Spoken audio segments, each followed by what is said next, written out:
Olá, Grupo Geotecnia Brasil. Aqui é o professor Giovan Faleiro de Freitas, da Universidade de Oslo, na Noruega.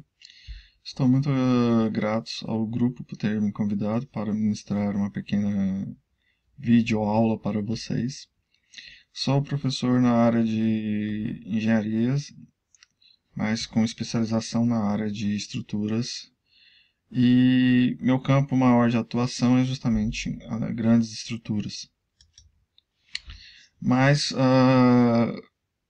como também grandes estruturas dependem do tipo de fundação que é executada, então eu possuo uma pequena experiência nessa área que gostaria de compartilhar com vocês.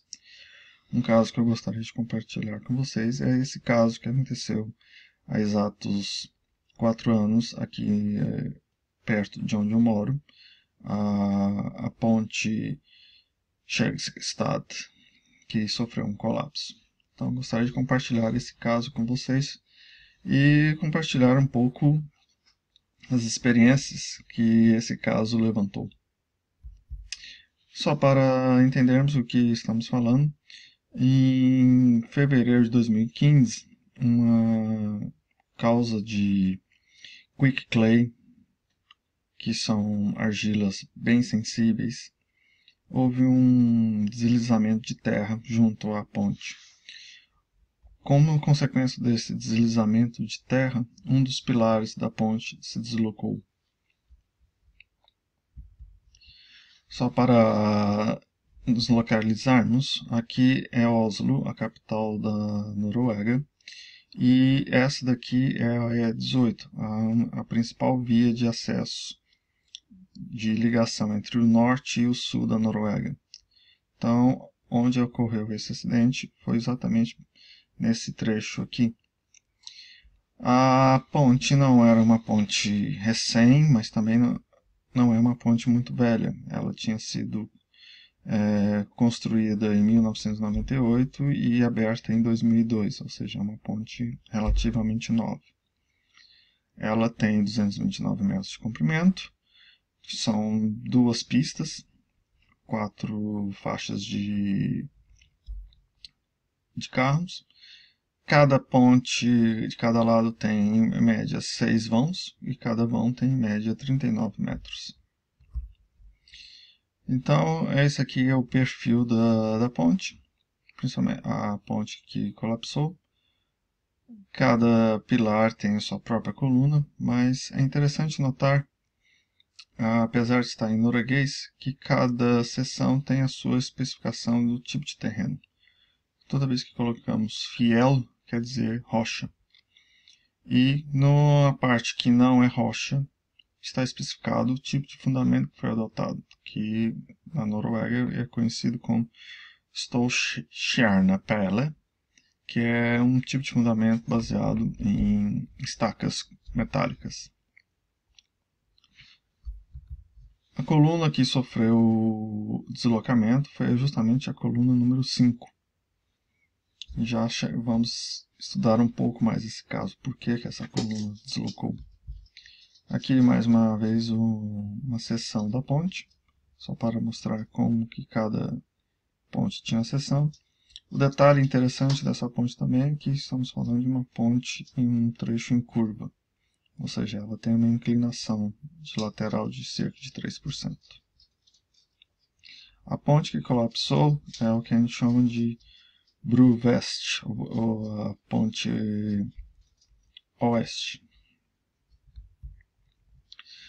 Tipo de fundamento aqui na Noruega é muito comum, por causa do tipo de terreno, se utiliza muito esse que a gente chama de Ståltjernapelle. O que é isso? Você tem uma camisa de aço feita enchida de concreto, mas no meio dessa camisa de aço você coloca essas estacas de aço, os Tjernpelle, que são nada mais que elementos de aço que podem ser soldados ou rosqueados um contra o outro. E no topo você tem essa placa de metal que justamente serve para fazer a ancoragem entre a fundação e a estrutura.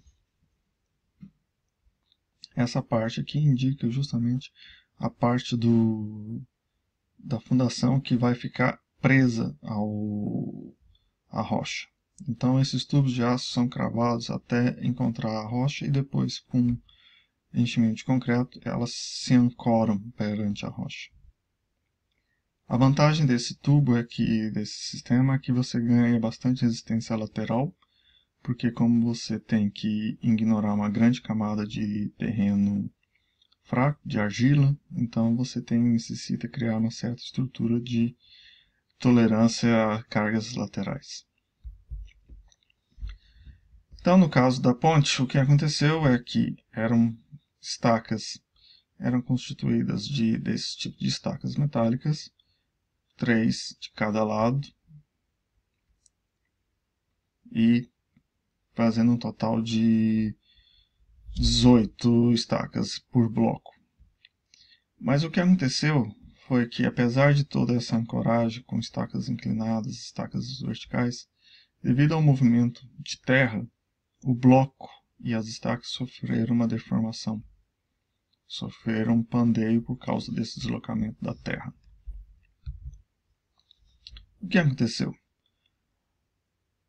Essa massa em amarelo, como está marcada aqui, por motivos que vamos explicar logo, sofreu um colapso e se deslocou, não exatamente debaixo da ponte, mas ao lado. Mas esse deslocamento, por causa desse deslocamento, a quantidade de terra deslocada afetou um dos pilares. Então, aqui temos uma outra vista que podemos ver a quantidade de terra que sofreu um deslizamento. E aqui uma representação de como foi o efeito. Esse pilar número 6 é justamente esse pilar aqui.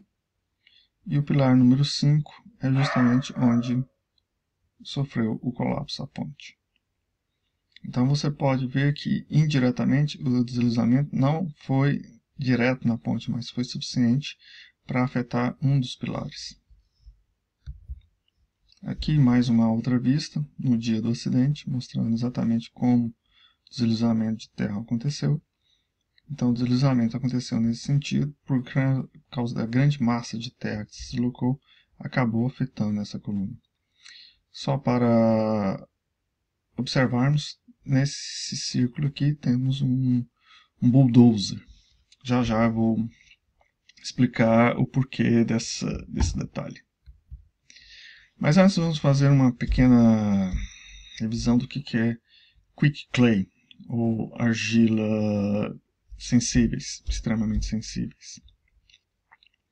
São um tipo de argilas que elas têm a propriedade de não são bastante resistentes a corte, elas são extremamente instáveis, então elas podem, dependendo da pressão, umidade, vibrações, elas podem facilmente sofrer liquidificar-se e causar esses avalanches de terra.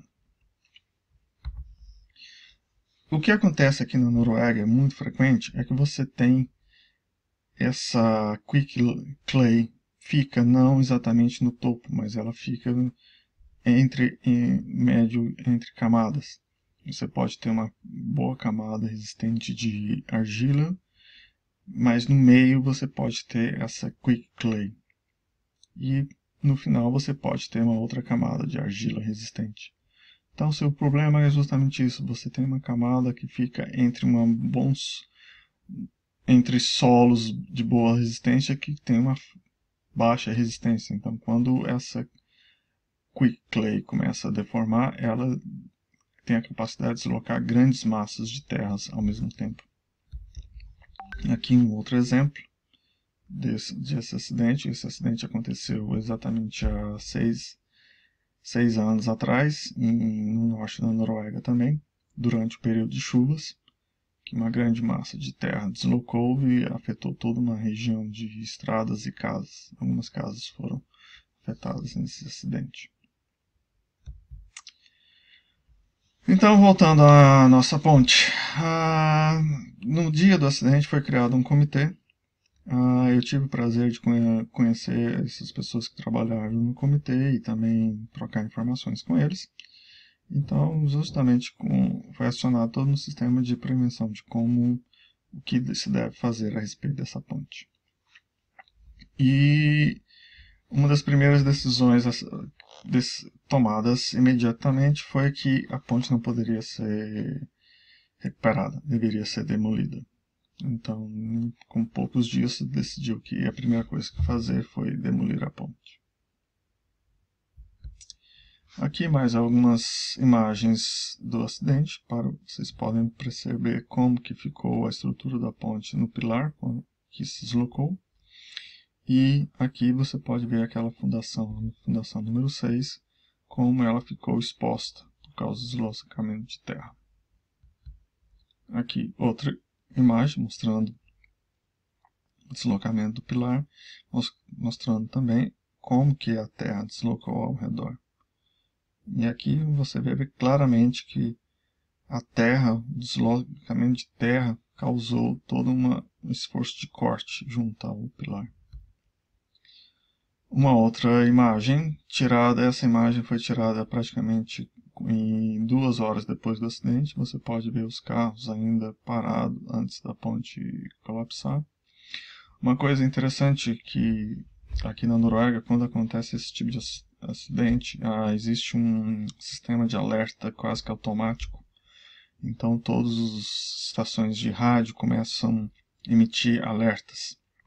Então é muito frequente que se você tem um problema num túnel e você está na estrada e um túnel à frente sua sofre algum acidente, você recebe automaticamente alertas avisando disso. É um método de garantia de que as pessoas saibam que há algum problema logo à frente na estrada. Aqui uma outra imagem, uma imagem aérea mostrando a mesma região, o mesmo problema.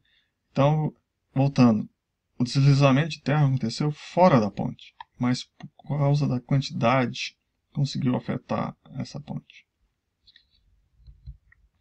Aqui a fundação totalmente exposta novamente. Você pode ver, essa foto é interessante porque você vê as diferentes camadas de terra. Você vê essa terra mais acinzentada, é justamente a nossa quick layer, né?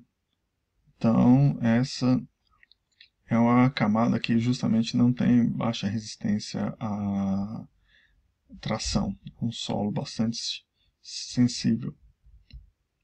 Mais algumas fotos mostrando alguns detalhes da ruptura. E aqui foi a preparação para a demolição da ponte. Então se fez todo um preparativo para evitar que pedaços da ponte voassem muito longe. Então se fez todo um preparativo para romper a ponte. Bem, vocês lembram que eu tinha falado daquele bulldozer? Então, durante a investigação, se concluiu que uma das causas foi a presença justamente desse bulldozer que estava trabalhando na região. No dia do acidente, durante a semana do acidente, foi uma semana que caiu bastante neve, mas também não era uma neve muito densa, era uma neve mais pastosa, então era uma neve que gerava muita água, então o terreno estava bastante úmido. E a presença do bulldozer, quem já trabalhou perto de um bulldozer sabe que é um maquinário que causa muita vibração. Então uma das causas detectadas foi que a presença do bulldozer perto da ponte, perto daquele terreno, causou um excesso de vibração que causou o deslizamento. E outra coisa que também foi detectada é o bulldozer estava fazendo um movimento de terras. Então, junto à vibração e junto ao fato de que ele havia retirado certas camadas de resistência, aquelas camadas mais resistentes, então o terreno estava totalmente frágil. Uma das decisões que se tomou a respeito para reforçar a ponte foi fazer injeções ao largo da todas as áreas próximas da ponte, principalmente onde havia muito quick clay. Se decidiu fazer injeções para garantir a estabilidade do terreno. A grande questão foi por que não foi feito isso antes? Um dos argumentos é que quando em 1998 as regras para construções de pontes aqui na Noruega exigiam apenas que ele fizesse um alerta a respeito da quantidade de quicklayer ao redor da construção. Não havia necessidade, por norma, de fazer nenhum reforço. E nesse caso da ponte, foi detectado que a argila não se encontrava exatamente na ponte. Então se acreditou que não haveria nenhuma possibilidade de algum deslizamento perto da ponte. Como de fato aconteceu, mas o que eles não previam é que alguém poderia fazer movimentos de terras perto da ponte. E depois de ter feito todo esse reforço, foi feito um novo projeto e se decidiu reconstruir a ponte.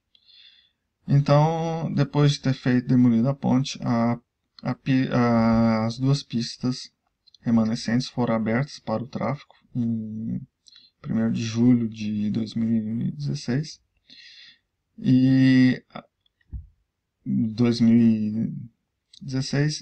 praticamente 17 meses depois do colapso da ponte, uma nova ponte foi inaugurada. Então aqui uma foto da explosão da ponte, como foi demolida. Se houve bastante precaução para que durante essa demolição não afetasse a ponte intacta. Aqui a ponte demolida, como ela ficou, antes de começando a ser cortada.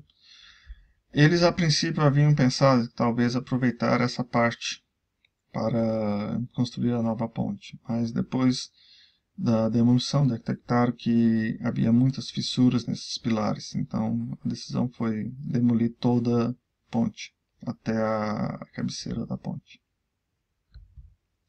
E aqui o processo construtivo novamente da ponte, foi reconstruída, a ponte totalmente reconstruída após 17 meses. E aqui a ponte finalizada.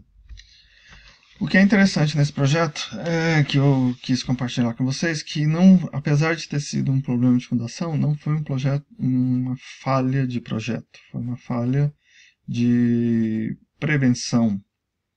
Eles sabiam das deficiências do terreno, mas como não havia uma grande preocupação e o risco de que pudesse acontecer algo como aconteceu na época foi calculado baixo, então eles não tomaram as devidas precauções de estabilização do terreno ao redor. Por conta dessa ponte, agora o governo norueguês decidiu fazer uma revisão, principalmente das pontes que estão em áreas consideradas de riscos, as pontes próximas a esse tipo de terrenos, e todo um processo de estabilização de terrenos está sendo conduzido agora. Então, essa foi minha pequena contribuição para o grupo. Muito bom essa iniciativa. Fico muito feliz. E espero, dentro em breve, ter alguma coisa bem mais interessante também para compartilhar com vocês. E só para desejar para vocês uma boa noite. E nos vemos na próxima vez. Obrigado.